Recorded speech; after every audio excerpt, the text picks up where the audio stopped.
ont bien fait.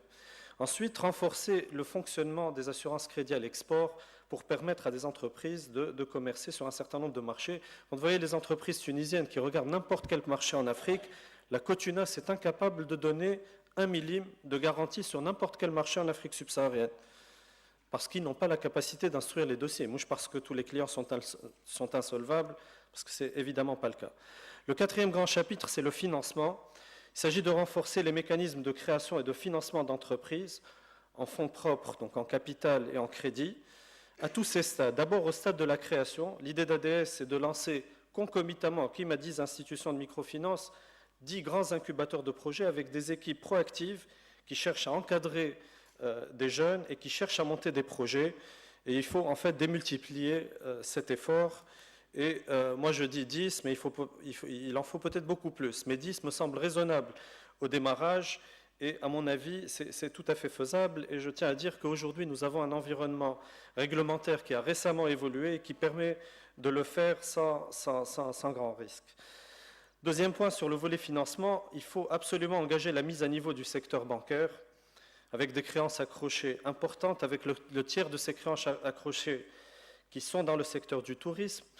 Restructurer ces créances, c'est relancer également le secteur du tourisme et permettre à ces banques d'avoir la liquidité nécessaire pour financer le secteur privé.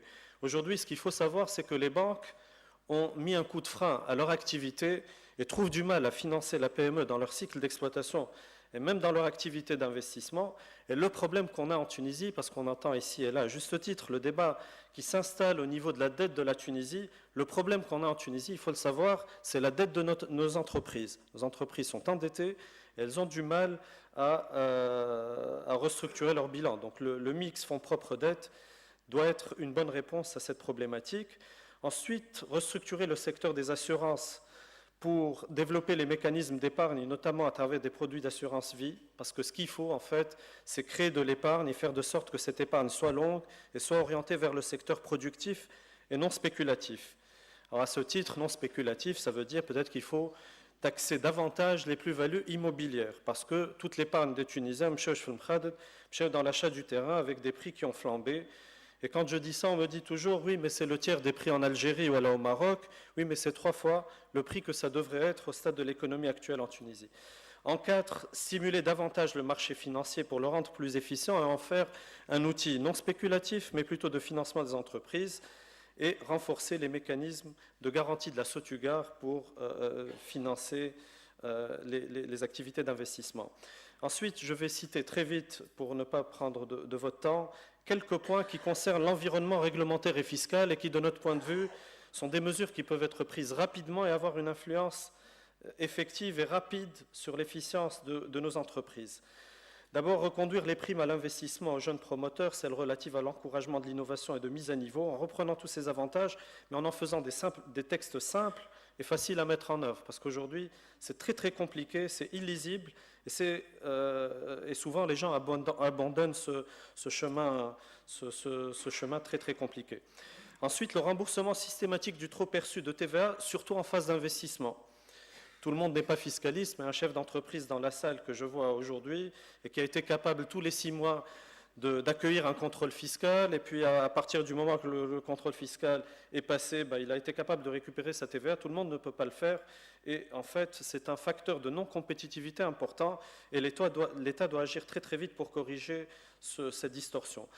Élargir le code d'incitation aux investissements, alors ça je sais que c'est polémique, mais j'y crois, donc on le dit au sein d'ADS, pour inclure le code d'incitation dans le code d'incitation aux investissements de nouveaux secteurs, et je pense notamment au secteur du commerce, parce qu'on a toujours tendance à dire qu'il n'y a aucune valeur ajoutée dans le commerce. Non, toute la valeur ajoutée est dans le commerce. Les Néerlandais et l'histoire du monde est là pour nous le rappeler.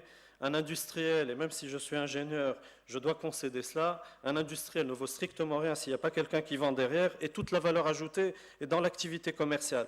Et tant qu'on n'a pas changé notre état d'esprit par rapport à cela, on ne va pas pouvoir évoluer. Ensuite, faire converger les statuts onshore et offshore pour capter plus de valeur et de transfert de know-how en Tunisie.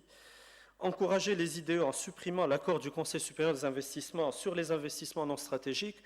Aujourd'hui, on continue à passer devant le Premier ministre et un certain nombre de ministres techniques pour susciter des opérations d'investissement direct étranger dans des secteurs qui n'ont rien de stratégique, et c'est de la perte de temps. Encourager le regroupement d'entreprises et la création de champions régionaux. On a toujours peur de la taille, on va vivre, vivons cachés, vivons heureux, mais bon, ça marche jusqu'à un certain point. À partir d'un certain stade, si on n'a pas la taille critique, on ne peut pas du tout être compétitif. Et je considère que, notamment dans le secteur financier, il y a 2 fois plus de banques qu'il n'en faut dans notre pays. Ensuite, imposer l'audit énergétique et environnemental régulier. Donc, il faudrait que l'État légifère pour cela. Il y a des entreprises qui le font par elles-mêmes. Il faut que l'État légifère pour des raisons environnementales évidentes, mais surtout pour des raisons économiques. À chaque fois qu'une entreprise a fait un audit énergétique ou environnemental, elle a gagné de l'argent. Elle a amélioré la compétitivité de son entreprise. Ensuite, approfondir l'idée de création d'une taxe sociale qui s'appliquerait aux produits finis importés. Alors ça permettrait d'améliorer la compétitivité de nos produits finis par rapport à d'autres, parce qu'il n'y a pas de raison pour que nos produits finis payent indirectement, bien entendu, les cotisations sociales sur la cotisation patronale ou la cotisation salariale, et pas les produits finis fabriqués et importés en direct de l'étranger. Je parle de produits et de services. Encourager le dialogue social et promouvoir des textes alignant les intérêts des entreprises avec ceux des salariés. Et nous, on pense chez ADS qu'il faut approfondir l'idée du dividende social. Et en fait, cette idée est appliquée de manière volontaire par plusieurs entreprises. Et toutes les entreprises que j'ai observées et qui ont appliqué cette règle de façon stricte s'en sont félicitées. Et enfin, introduire l'emploi dans le critère d'octroi des avantages fiscaux dans le code d'incitation aux investissements. Ça a été donné par Siravi. Merci.